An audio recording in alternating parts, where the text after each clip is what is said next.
YCP senior నేత మాజీ మంత్రి కాకాణి గోవర్ధన్ రెడ్డికి హైకోర్టులో ఎదురు దెబ్బ తగిలింది.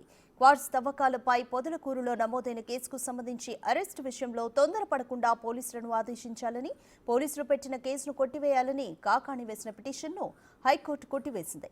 పోలీసుల చర్యలను నిలుపుదల చేయలేమని ధర్మాసనం తేల్చి చెప్పింది. మరోవైపు పలు కేసుల్లో దాఖలు చేసిన క్వాష్ పిటిషన్పై 2 వారాల పాటు న్యాయస్థానం వాయిదా వేసింది. దీంతో పోలీసులకు లైన్ క్లియర్ అయినట్లేనని తెలుస్తోంది.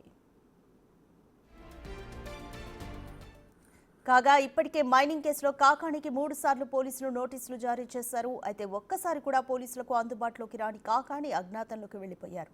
ఇవన్నీ ఒక ఎత్తైతే ఇటీవలే మాజీ మంత్రిపై ఎస్సీ ఎస్టీ అట్రాసిటీ కేసు నమోదైంది.